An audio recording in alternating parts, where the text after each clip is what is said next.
Greetings to one and all. I am Dr. Marin Abraham, Senior Lecturer from Department of Oral Pathology and Microbiology, associated with Sri Rajiv Gandhi College of Dental Sciences and Hospital, Bangalore. This session shall be a slide discussion on histological features of enamel, dentine, and pulp.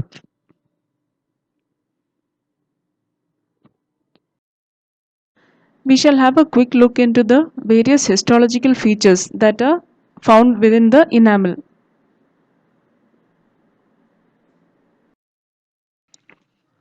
If a longitudinal section of a tooth is taken and its crown is observed under microscope at 10x, we can see the enamel rods, that is the basic structural unit of enamel that runs from the dentino-enamel junction to the outer surface of the enamel, and it follows a tortuous course. The longitudinal section of the enamel rods are divided to segments by dark lines. So the dark lines across the enamel rods are the cross striations.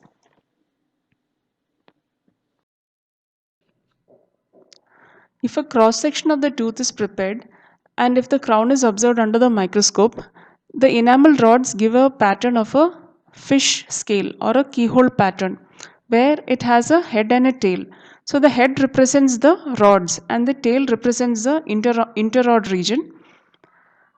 The head portion is directed towards the occlusal aspect, that is more broader, and the tail, that is a region where there is a marked constriction, that is directed towards the cervical region of the crown. The striae of Retzius or the incremental lines of Retzius are the patterns in which the successive apposition of enamel takes place. So these are the structural lines that appear as brownish bands in ground sections. So in regions of incisal edges and the cusp tips, they surround the dentine, while in cervical region, they are seen as oblique lines that extends from the dentino-enamel junction towards the outer surface that deviates in an occlusal direction. In transverse sections of the teeth, the incremental lines are seen as concentric rings.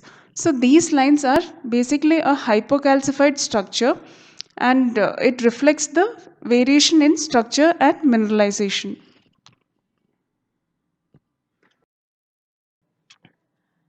Neonatal line is a prominent incremental line that separates the pre and the postnatal enamel. The incremental line becomes quite prominent due to the immediate change that occurs at the event of birth. The neonatal line is seen in all deciduous teeth and the first permanent molars, where enamel is formed partly before and partly after birth.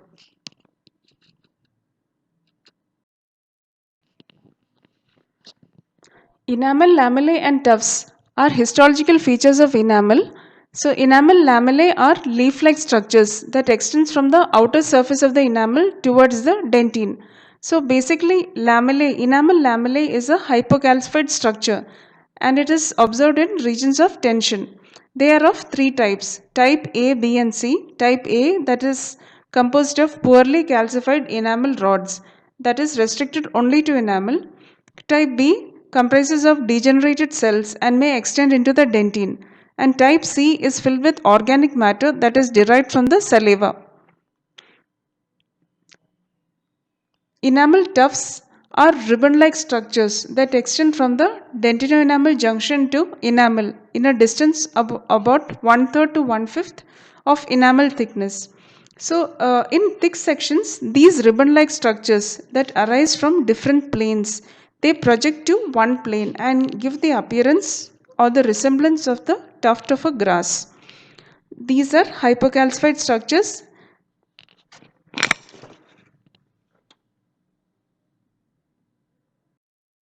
Enamel spindles are odontoblastic processes that cross the dentino-enamel junction and extend into the enamel.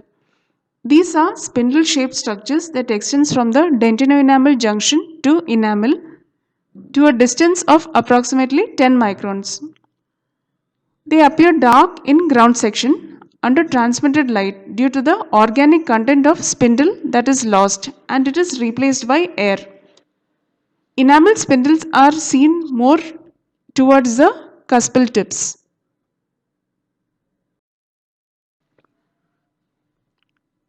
The Hunter-Schreger bands are alternate dark and light bands of varying width observed in enamel when a longitudinal section is viewed under reflected light.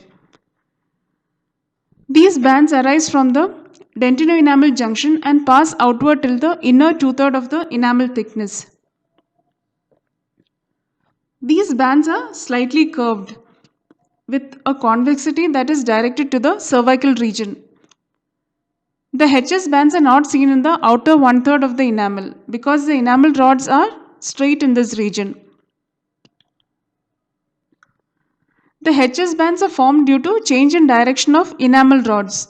So due to this change in direction, when a longitudinal section is being prepared, some prisms are cut longitudinally and some are cut transversely. So when viewed under reflected light, those prisms that lie parallel to the light beam reflect the light away from the microscope and they appear as the dark bands, giving a dark hue. The prisms that lie less parallel to the light would reflect the light through the microscope and appear as bright. So we get this alternate pattern of dark and light bands. So another school of thought is the HS bands or the Hunter-Schreger bands can be comprised of zones having alternate permeability, that is difference in organic components or an area with variation in calcification. The enamel rods follow a wavy course or a tortuous course as they extend from the dentinoenamel junction towards the outer surface. So at cusp tips and incisal edges, the arrangement of enamel rods are quite complex. The enamel rods are more wavy and irregular and they intertwine each other in this region, especially at the dentinoenamel junction. So this arrangement gives an optical appearance referred to as the gnarled enamel.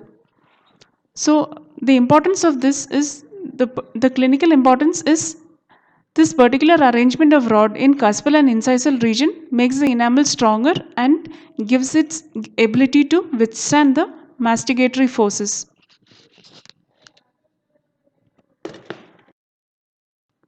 Coming to the histological structures that are observed in the dentine. The dentinal tubule follows an S-shaped pattern that extends from the pulpal surface to the dentinoenamel or dentinosemendal junction. So this S-shaped pattern has a primary as well as a secondary curvature. So the first convexity from the pulpal side is directed towards the root of the tooth and the second convexity is towards the crown. So these tubules are perpendicular to the pulpal surface and the dentinoenamel junction.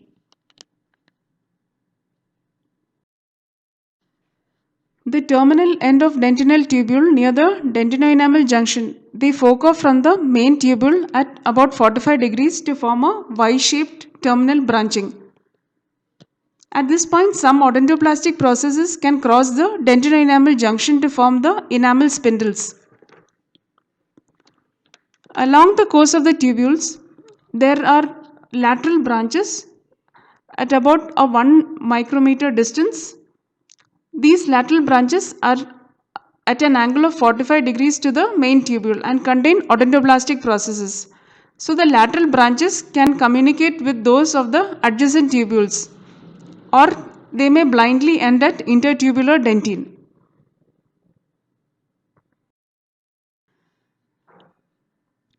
The transverse section or cross section of dentine has numerous dentinal tubules that has a circular structure.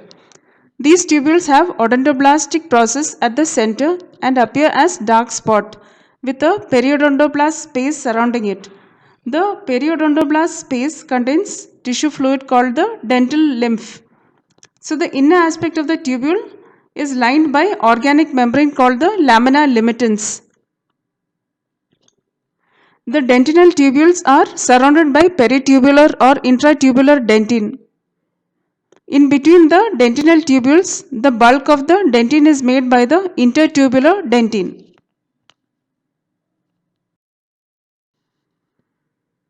The dentinoenamel junction is a scalloped structure with convexity facing the dentine. This scallop shape increases the adherence between the enamel and dentine and also helps to prevent the shearing of enamel during its function. The incremental lines of dentin determines the pattern in which the dentin is being deposited in a rhythmic pattern, that is alternate phases of activity and quiescence. So the rhythmic deposition is indicated by incremental lines. The incremental lines of dentin are also known as the von Ebner lines. They run perpendicular to the dentinal tubules. So the distance between the incremental lines are about 4 to 6 microns at the coronal aspect and is much lesser in the radicular dentin. In some cases, due to disturbance either in matrix deposition or mineralization, the incremental lines become prominent and are called the contour lines of Owen. The prominent incremental line formed due to the change of environment at the time of birth is the neonatal line, and this line separates the prenatal dentin from the postnatal dentin.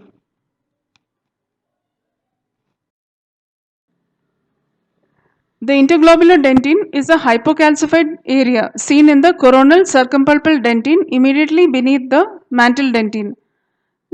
It is an area that appears slightly dark in a ground section under transmitted light. The dentin calcification occurs in the form of globules. So failure of fusion of these globules into a homogeneous mass results in the formation of interglobular dentin. It has a star-shaped appearance with curved outline of adjacent globules. The dentinal tubule passes uninterruptedly through the interglobular dentin. So this results from defect in mineralization and not matrix deposition. Tomb's granular layer is a feature or a structure seen only in radicular dentin adjacent to the cemento-dentinal junction. This layer appears in a ground section as a dark granular structure. It gradually increases in thickness from the cemento-enamel junction till the apex. The Tomb's granular layer is thought to be formed due to the looping and coalescing of dentinal tubules near the dentinocemental junction. Dead tracts are empty dentinal tubules that appear dark in ground section of dentin under transmitted light and white under reflected light. So these dead tracts are formed due to degeneration of odontoblastic processes in the dentinal tubules. This occurs due to exposure of dentin following attrition, abrasion or erosion. The empty dentinal tubules are filled with air and hence gives a dark appearance under transmitted light. Dead tracts can also develop in region of cusp tips or incisal edges due to death of odontoblasts that occurs as a result of overcrowding. So true dead tracts can be identified by the presence of reparative dentin at their pulpal end.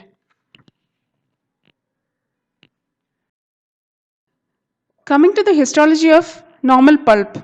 Pulp is a soft tissue component of the tooth that is situated in the pulp cavity located at the center of the tooth. It is basically a connective tissue that comprises of formative cells of dentin, the defense cells for protection, undifferentiated mesenchymal cells and also the blood vessels and nerves.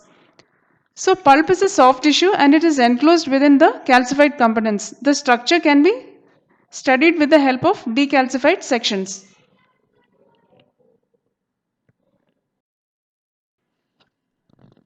The pulp has 4 distinct zones when seen microscopically, that is the odontoblastic zone, cell-free zone, cell-rich zone and the pulp core. The odontoblastic zone is the most peripheral zone of the pulp and is seen adjacent to the predentin layer. The odontoblast cells are columnar in the crown and flattened to the root. They have processes at their apical portion that extends to the dentinal tubules. The cells in the coronal pulp shows a pseudostratified arrangement due to cell crowding.